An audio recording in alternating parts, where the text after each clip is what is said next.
aí, galerinha, tudo bom com vocês? Depois de muitos dias de descanso, estamos aqui novamente com as aulas de História retomando com todo o gás. Eu sou a professora Luciana Alencar e está começando a nossa aula de História. E na nossa aula de hoje vamos iniciar a unidade 2 do nosso livro didático, Guerras e Revoluções. E para dar início a essa unidade, vamos começar com o capítulo 5, a Primeira Guerra Mundial. Bora lá começar? No início do século XX, disputas imperialistas e nacionalistas levaram a um clima muito grande de tensão entre alguns países, potências mundiais europeias. Esse conflito gerou um confronto armado de grandes proporções, o qual os historiadores chamaram de Primeira Guerra Mundial. Um confronto armado que durou de 1914 a 1918. Mas o que significa imperialismo e nacionalismo? Vamos entender? A partir de 1850, as grandes potências europeias, como a Inglaterra, a França e a Alemanha, investiram na expansão de seus impérios, com o objetivo de conquistar mercados e territórios, principalmente na África e na Ásia. Isso é o que a gente chama de imperialismo. Ao mesmo tempo, cada país industrializado protegia seu mercado consumidor e buscava dificultar a expansão econômica de seus concorrentes. Já no início do século XX, movimentos nacionalistas se desenvolveram na Europa, tais como o pan-eslavismo, o pan-germanismo e o revanchismo francês. Os movimentos nacionalistas pretendiam reunir povos de matrizes culturais semelhantes em um mesmo estado, o que motivou projetos de expansão territorial. Essa pretensão gerou muito conflito. Esses dois fatores aliados, ou seja, o imperialismo, essa corrida imperialista entre as potências europeias em busca de expandir seus territórios e buscar mercados, matéria-prima e expandir os seus domínios, associada a esse sentimento de nacionalismo extremado, criou um clima muito grande de tensão. E essas potências, então, começaram a pensar, uma possível guerra, um possível confronto está por vir. Então, vamos nos preparar. Foi assim que esses países começaram a se aliarem entre si, produzindo armas e se preparando. Esse período de paz armada a gente pode chamar de corrida armamentista, que foi o período em que essas grandes potências começaram a fabricar, estocar e se preparar militarmente para uma possível guerra. Nessa época foram desenvolvidas armas como o canhão de longo alcance, a metralhadora, o lança-chamas, a granada de mão, o tanque, o gás lacrimogêneo, o gás mostarda e o cloro. Pela primeira vez, aeronaves e submarinos foram transformados em instrumentos de guerra. Gente, a guerra nem havia começado ainda e já estava rolando esse climão. Todo mundo em paz, mas todo mundo armado. Em 1907, a partir desse ano, a Europa começou a ficar dividida. Dividiu-se em dois grandes blocos, a Tríplice Aliança e a Tríplice Entente, que eram países que se aliaram para se protegerem e para combater os seus rivais. Tríplice Aliança era inicialmente formada pelas forças da Alemanha, da Áustria e da Itália, apoiada pelos turcos e os búlgaros. A Tríplice Aliança era também conhecida como Aliança das Potências Centrais. Já a Tríplice Entente era formada pelas forças da França, da Inglaterra e da Rússia. A Tríplice Entente contou ainda com o apoio dos sérvios, dos belgas, dos gregos e dos romenos. Porém, ao longo da Primeira Guerra Mundial, essas alianças sofreram algumas alterações. A exemplo da Itália, que mudou de lado durante a guerra. Em 1915, a Itália, que fazia parte da Tríplice Aliança, mudou de lado e passou para a Tríplice Entente. Por que ela mudou de lado? Porque prometeram algumas compensações territoriais. E a Itália, que não foi besta nem nada, mudou de lado. Parcerias fechadas com os blocos da Tríplice Aliança e da Tríplice Entente, ok. Já estavam armados militarmente, cada um com seus motivos, cada um com seus aliados, cada um com seus rivais.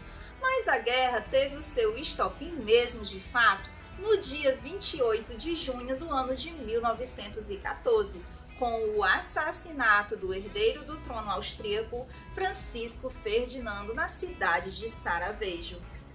Essa cidade era a capital da Bósnia, que estava sob o domínio do Império Austro-Húngaro. O autor do crime foi o estudante Gavrilo Princip, membro de um movimento nacionalista da Sérvia. Após o assassinato de Francisco Ferdinando, a Áustria declarou guerra à Sérvia. Devido à política de alianças, as forças militares de muitas nações entraram no conflito. Entre julho e agosto de 1914, os governos que compunham a Tríplice Entente e a Tríplice Aliança declararam guerra uns aos outros. A Primeira Guerra Mundial durou 4 anos, que costumam ser divididos em fases. A primeira fase foi de 1914 a 1915. Foi marcada pela movimentação das forças em confronto.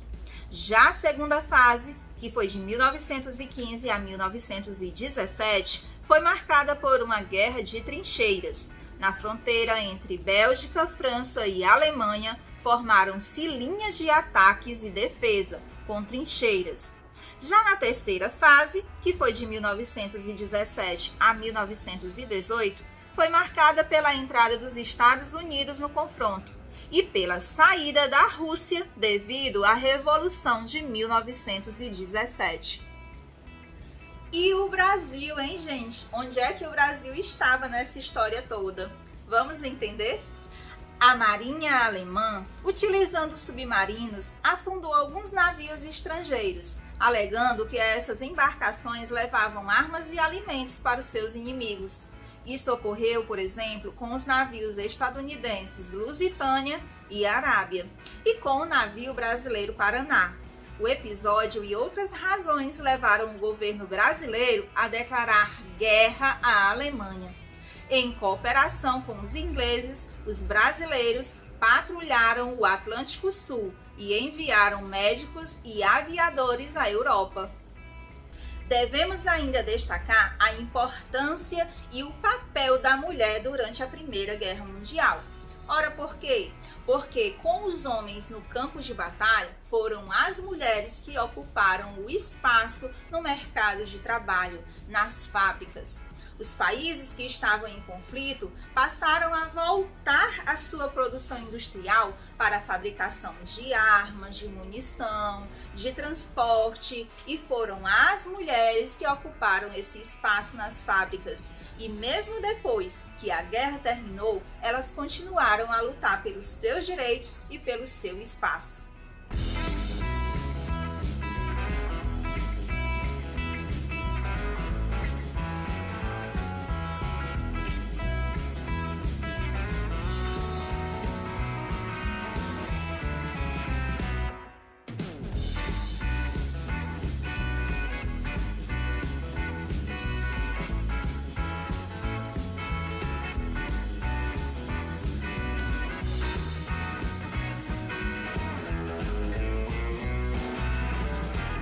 O apoio econômico dos Estados Unidos foi decisivo para a vitória da Tríplice Entente.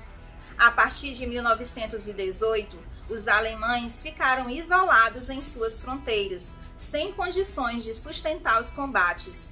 Em 11 de novembro de 1918, o governo da Alemanha assinou o armistício, ou seja, o acordo de paz, em situação desvantajosa.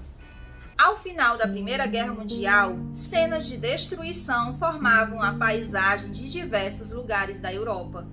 As perdas humanas foram imensas. Alguns historiadores calculam que a Primeira Guerra Mundial deixou cerca de 9 milhões de mortos e 20 milhões de feridos. Após o fim da guerra, em 1919 e 1920, houve conferências com representantes das 27 nações consideradas vencedoras. O principal local dessas reuniões foi o Palácio de Versalhes, na França. Por isso, o conjunto de decisões tomadas ali ficou conhecido como Tratado de Versalhes. Esse tratado determinou que os alemães deveriam reduzir ao mínimo suas forças militares, devolver a região da Alsácia-Lorena à França, ceder alguns territórios aos governos da Bélgica, da Dinamarca e da Polônia, dividir seu império colonial entre franceses e ingleses, pagar uma indenização bilionária aos países vencedores. Nesse período, a situação econômica e social da Alemanha ficou instável. A Alemanha foi o país mais penalizado com o fim da guerra. Em 28 de abril de 1919, os membros da Conferência de Paz de Versalhes aprovaram a criação da Liga das Nações, com sede na cidade da Suíça, em Genebra. Esse órgão internacional era formado por representantes de países de todos os continentes. A principal missão da Liga das Nações era preservar e tentar manter esse clima de paz entre as nações. No entanto, os senadores estadunidenses vetaram a participação dos Estados Unidos na Liga das Nações, pois discordavam da fiscalização que os membros dessa entidade poderiam fazer sobre os tratados assinados após a guerra. Deixa eu dizer uma coisa, para você que adora assistir a um bom filme comendo aquela pipoquinha, eu vou deixar a indicação de 2 filmes que retratam ao contexto da Primeira Guerra Mundial. O primeiro deles é O Cavalo de Guerra e o segundo é o filme 1917. Então, confere lá, assiste tudinho e depois me conta se vocês gostaram, tá bom? E estamos encerrando a nossa aula de história por aqui. Eu espero que vocês tenham aprendido. E se ficou alguma dúvida, volta o vídeo novamente e reveja o conteúdo de hoje. E lembrando, a atividade já está prontinha, tá lá no grupo do WhatsApp. Um super beijo e até a próxima aula!